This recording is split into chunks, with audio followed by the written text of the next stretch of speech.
Hey guys, Saffron here. I am going to be walking to a private cemetery today, and along the way I'll show you some of our native Mississippi wildlife, if I can find it. So, right here,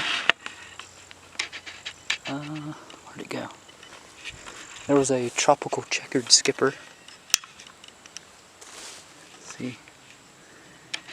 Let's see them fluttering right there. Let's see if I can get a shot of that one in flight. Oh. I see some Gulf fritillaries over there. They're really hard to make out on that,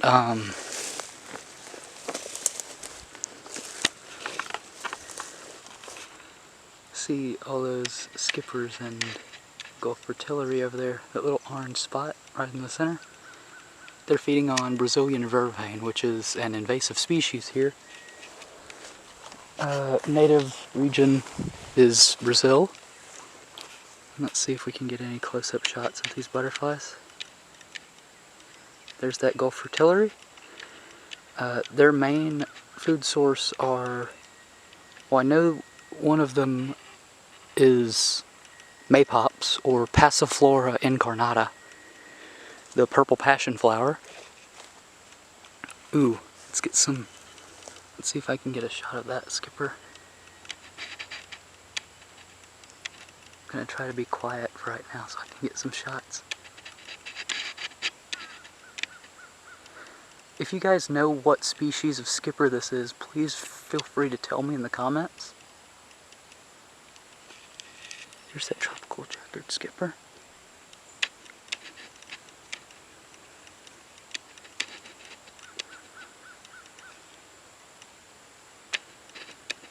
Could also be a common checkered skipper. They hybridize readily, I believe. It's very hard to tell them apart from each other. I think that's an Acola skipper. That black one that we saw earlier. Then right here you have some, let's see, so this right here is a type of goldenrod, Solidago species. I believe this is tall goldenrod, could also be giant. I forget which one has the flowers, or not flowers, the hairs on the stem. That's how you can tell those apart. Here's another look at this. There's two of them, these Gulf fritillaries. They're very common around here. Always love when we get to see them. So now, and standing over there quiet, it really took my breath away. But we're going to walk through this field right here, and we'll see if there's anything of note. And I'm not too savvy with cutting videos yet, so I'm not sure how exactly that's going to work out. So if I just stop talking for a couple minutes, that's because there was supposed to be a cut here. You can see all these are ribwort plantains, or some kind of plantain. I believe these are edible. I'm not sure, I can't remember if they're native or not. I think we have some native plantains. Here's a Carya species growing. Ooh, this is very cool. These, not sure if you can see that.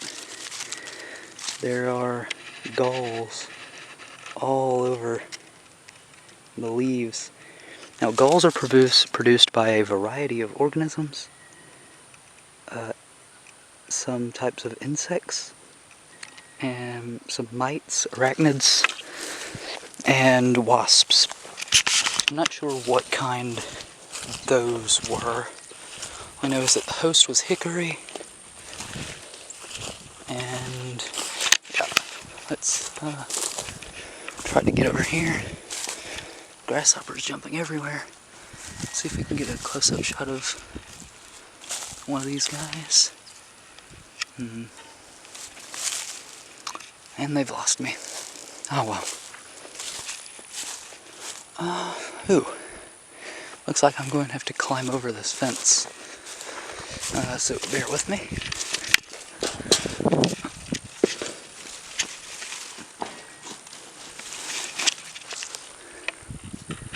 Here's the field. It's not really used for much of anything. Let's see. In the 1950s, this was a pig pen, or half of it was, and the rest was used for growing watermelons. Oh,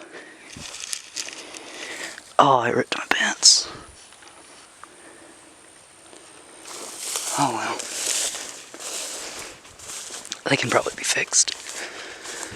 Let's walk over here. And you see all this grass. Now, I will say, out of all of the plant families, grasses are one of the ones that I am least versed in. I can tell the difference between some of the more common invasives and some of the natives. Like this one right here, if you guys can see this, sorry for the angle change. I believe this is a type of blue stem? And then I'm not sure what these giant grasses are. Maybe papsilum?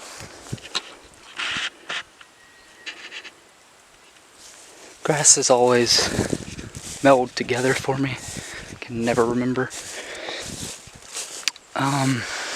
Oh, here's one plant. So this is a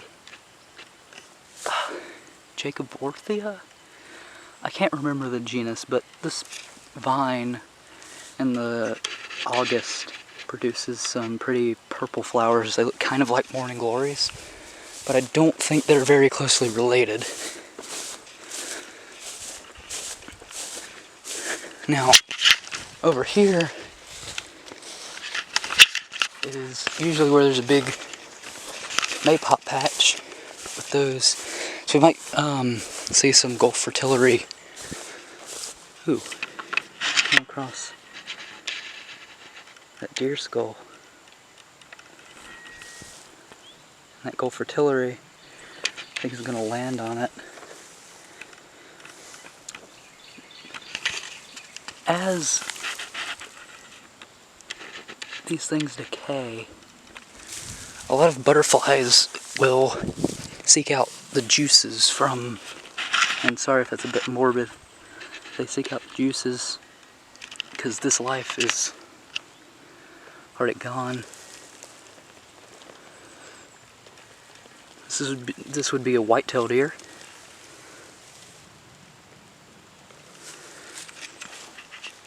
And sometimes you can find really cool detritivores.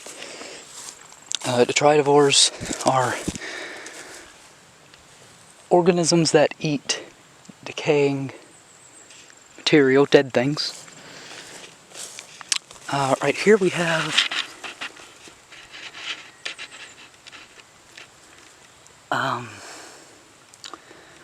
oh god, what are these called? Carolina something. These are in the nightshade family. Kind of related to, closely related to tomatoes. I completely forgot their name. Here's a goldenrod in flower. They have these very distinctive, bushy-ish, yellow flowers. And here's the leaves. And then you've got this massive rubus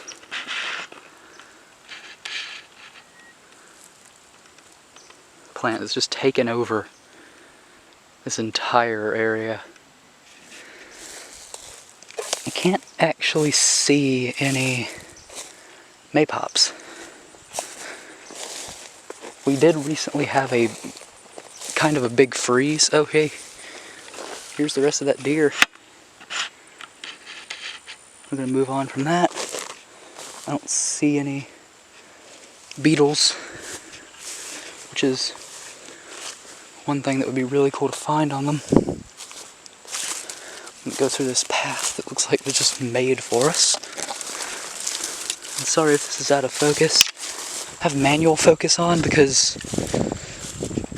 with this camera, it's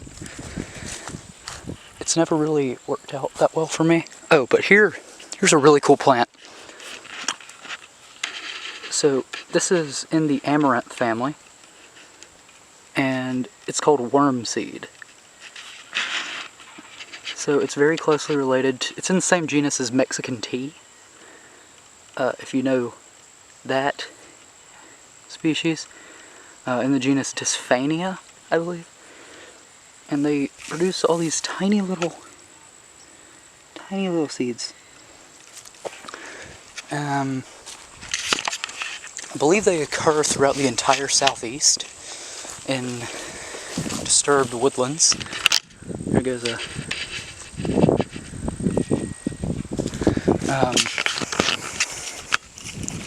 but people rarely observe them on iNaturalist, for example. You can actually find my tag on there at Saffron. My Instagram is at Saffron2442, if that interests anybody. So, I guess while I'm walking over to the cemetery, there's not really going to be much in the way of anything interesting here, so I'll just go over what I plan to do with this channel. I'm hoping that eventually I can start... okay, that just cut out, so I'm not sure how much of that you heard, but I want you guys to tell me what that brown skipper was in the comments, as well as give me your thoughts on what you would like to see next for this channel. You know, maybe species that I should specifically search out for.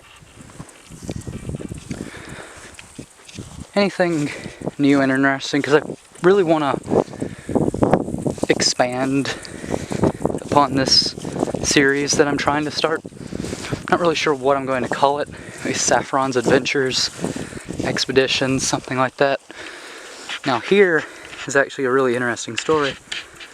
This is a loblolly pine. You can see a giant stand of them here.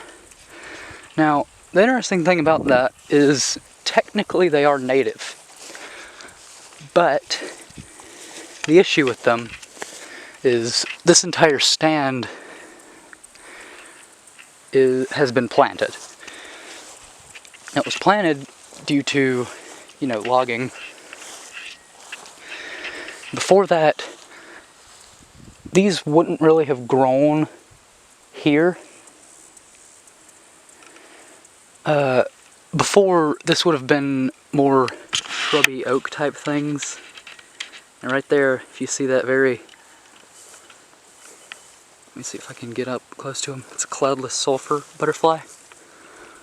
I'm always awful at taking photos of them.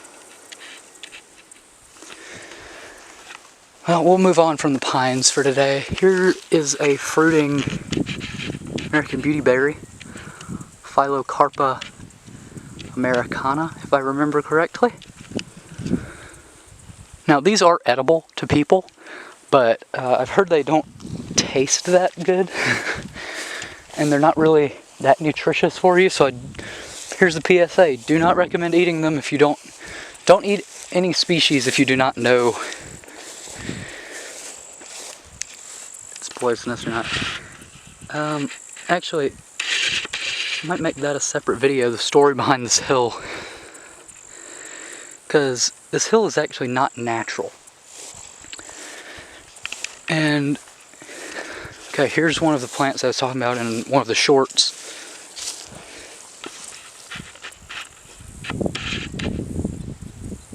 This is small-flowered pawpaw. They produce these little... if you ever heard of a common pawpaw, they're a lot larger species. Small-flowered pawpaw lives in floodplains and up on hills like this. Sorry, I'm out of breath. This is a big hill. I don't know if it comes out as that on camera. There's some tiny little butterflies flittering around. So here we are at the cemetery, Butler Cemetery. It's private,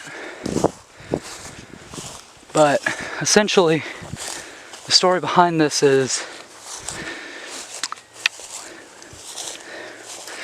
when the Native Americans were here,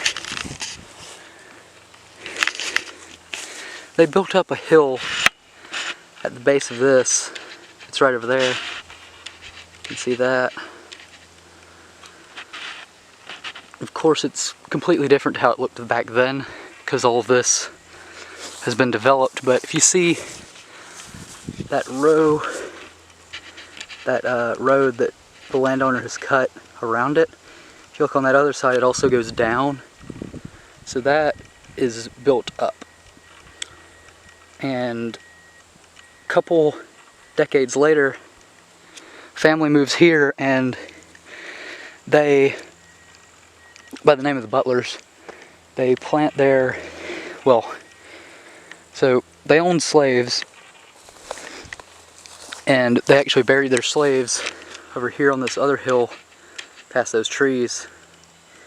And what we're standing on here, this giant hill, was where they buried their loved ones. And some of those were Civil War veterans. I believe they fought for the Confederate Army. I don't remember his name, but he does have a statue. It was two brothers. One of them has a statue in, I believe, Vicksburg or New Orleans. Cannot remember which. And then after they passed on, this cemetery was built, which has, you know, I don't know if you can see those headstones over there. I won't go in today, but it has some of my ancestors and the people who lived here before. So it's a really cool place. There's presumably Native Americans buried here, slaves, Civil War veterans, and then just people. I mean, in the end, they were all just people. So it's a cool slice of the 1800s. This entire hill is a slice of the 1800s. Hoping one day I can buy all of this back. I really thought that there would be some cooler plants here. Seems like everything's died. It is November. We'll go over and see this cool holly. Actually, here's a, what do you call it?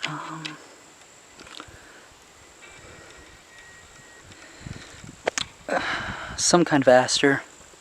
Not aster, but in the Asteraceae family. Sunflowers, daisies. I completely forget what these are called. My memory is not great when I'm in the field. It's easier to... Ooh, what is this? Okay, here's something interesting. I believe this is some kind of mushroom. Oh yeah. Ah, I see. So it's a puffball of some sort. I don't want to break it, but I think that's the only way that we would get a species level identification on that. Mycology people, feel free to prove me wrong. Is that a bone? That is a bone. Alright. Let's see.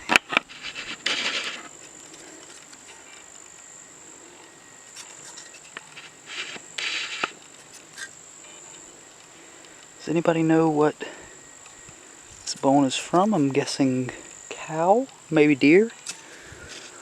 Here's that, there's another puffball. Well, now I actually don't feel too bad about breaking it open. Since there's multiple, we'll pull this one out. Try to see what... okay. So it doesn't stain upon opening.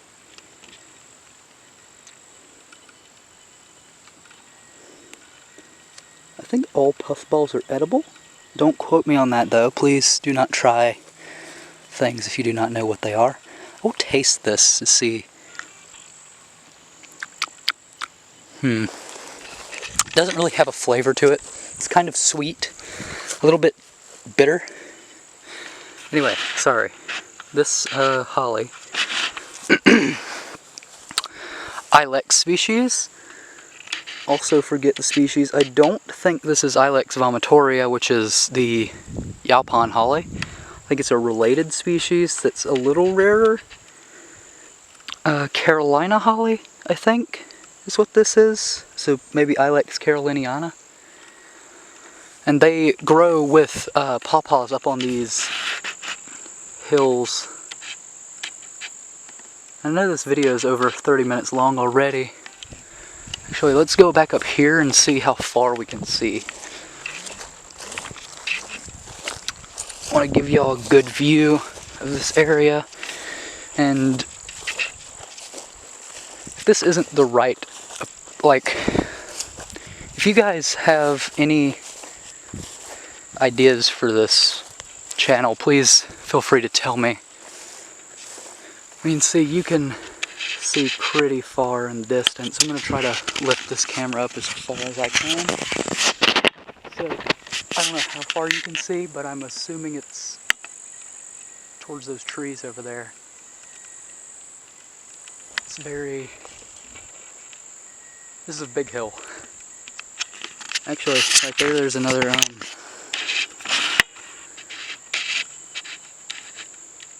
very faintly, there's a Gulf Fertility right there. I would go down there, but there's so many briars, I really don't want to get in all of that, especially since my pants ripped. Right there, there's a sweet gum tree. Some oaks.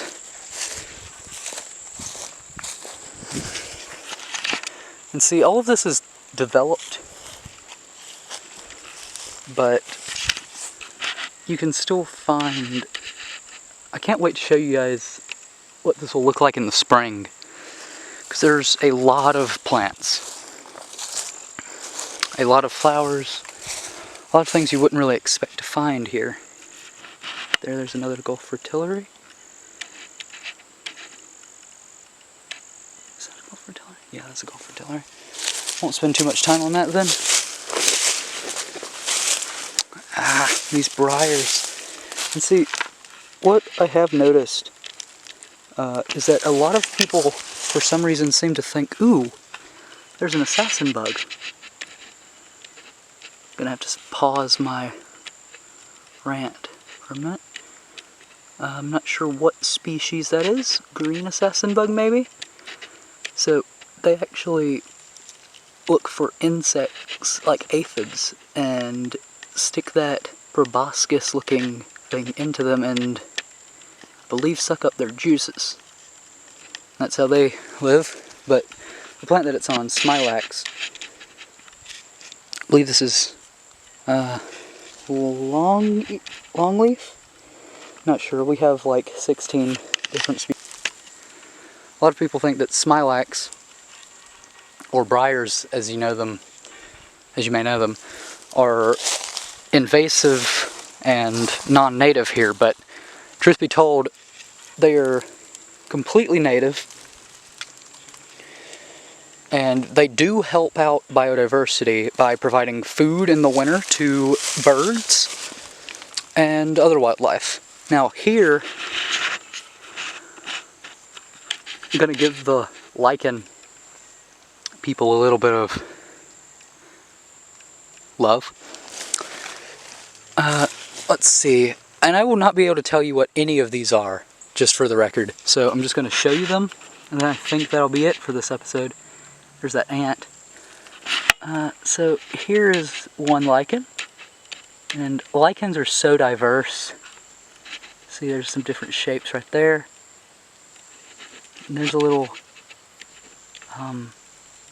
gold dust lichen, I think, or gold dust moss. I completely forget.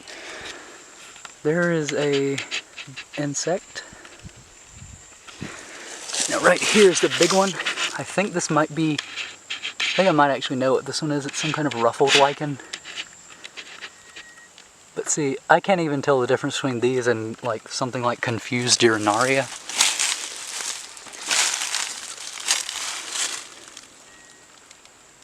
Actually, I think this is a Hercules club tree, which I don't see too much of. Let's see, there's leaves right there. I believe that's what this is. There's some more lichens. There's a big one.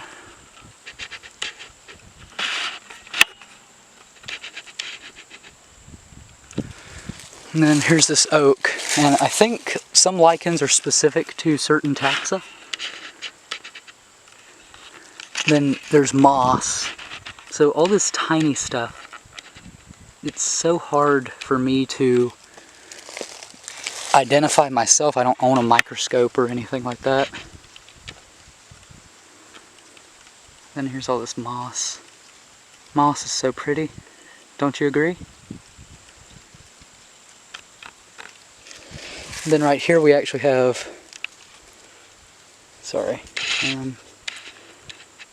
crossvine, I believe. If it's not crossvine, then I think it's some type of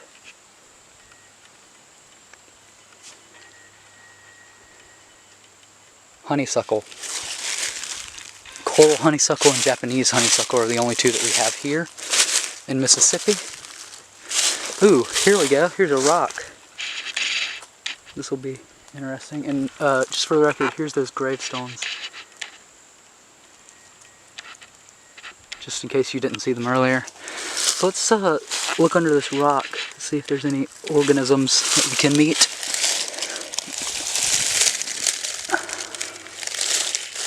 Yep, no one's home. I think I saw an earwig. There is a hole there, so some things were here before. There's some cool ants. Actually, guys, let's see what those are. Does anyone know the species of these ants? I think the Feedole, maybe? They have those big heads. Very cool. You can see the workers, and I think the bigger ones are the ones that are supposed to be defending the nest. Well, we're gonna flip this back over very gently. If you ever flip over a rock to look for anything in nature, make sure to put it back so that the animals that you find will still have a home. Here's a cool smilax. Right here, it's, I completely forget the scientific name, maybe auriculata. But this is, not sassafras. What's it called? You guys might have to help me out here. It starts with an S. It's used as a spice, or a related one is used as a spice. This one isn't. But there's two different species of smilax that have the same common name, and their roots were used by Native Americans as a type of spice, I believe. Here's one last look at this hill before I head out. So, thank you for joining me I know this was a longer video than the two I posted earlier, but I hope this will be an intro into some very cool adventures that I can take you guys on. Then I'll finally be able to share this stuff with a wider community. So, if you didn't hear it earlier, I will say it again. You can find me on Instagram as Saffron2442, and on iNaturalist as just Saffron. Feel free to, I will review every comment, so if you have to ask me anything, feel free to do so. Maybe one day I'll even do a Q&A. Depends on how much you guys like these videos. And I'll see you guys next time. Saffron out.